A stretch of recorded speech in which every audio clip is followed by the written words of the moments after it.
You know, growing up as a skinny kid was... Your wrist is so tiny and so fragile. You are bald. Have you even tried eating food? Have you tried shutting up? You're 110 pounds? That's the size of my left nut. I don't even know what to say to that. How was I? Being skinny had its ups and downs. Lots of downs though. Like, you know how couples will walk in a park until it starts getting dark? They walk over to the swings on top of the hill, laughing, hoping to sit there and watch the sunset. But then they realize there's only one swing. But it's okay, because where there's love, there's a way. So he sits down, and she sits on his lap. Yeah, that ain't happening for me. The only thing you'll feel sitting on my lap is the uncomfortable truth of reality. Hard, cold thighs that feel like a pair of 2-inch galvanized square steels. What the? You expect warmth, but you're greeted with... Girls pat their chests, I pad my thighs. They call me Pad Thai in Thailand. And that's why I'll never get a girlfriend. But I don't even care, because there's always gonna be that one place that'll give me love. Not in spite of me being skinny, but because of it. And that's the bus. From the moment I step in the bus, I'm treated like royalty. I'm offered seats left and right, because they know if I'm besides them, it's like there's no one there. Now that I think about it, being skinny had a lot of upsides as well.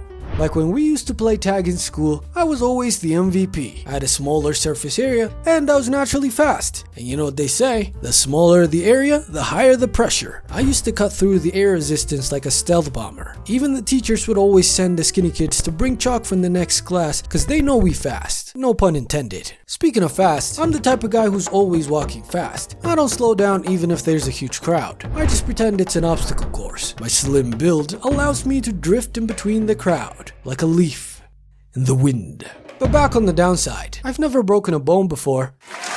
But my skeletal structure is so awkward. I don't remember a time when my joints weren't on the verge of collapse. I'm like a walking Jenga. One of these days, I'm gonna be bits and pieces on the floor. Being skinny gives you other weird problems as well. Quick question, did you sleep with any stuffed animals as a kid? When I was young, I didn't sleep with any stuffed animals. You could say I was mature for my age. But now, as an adult, I do. But it's not what you think. I just like to put it in between my knees. Because if I don't, I might accidentally start a fire. I don't know why, but my friction has increased as I grew up. And it's not just my knees. All of my joints need cushions. If I lay on my elbows for a while, I might pierce my skin.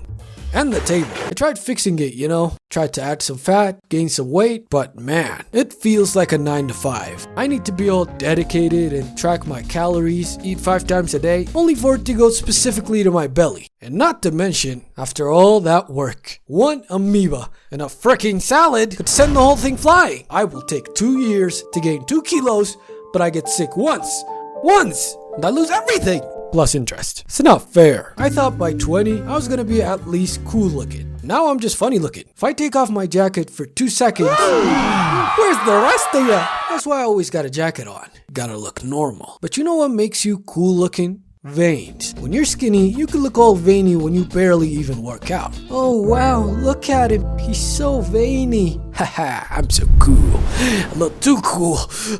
That might be the reason why I'm always cold. Because my body heat is being sucked away so easily by osmosis or whatever the term was. And that's another reason why I'm always wearing jackets, even in the sun. This actually reminds me of a funny story. This one time, blood donation people came to our school, to collect blood, and I thought, that's cool, so I volunteered. And they immediately strapped me to the bed and tried to give me blood. No, I'm here to give blood. What blood? You sure you got any?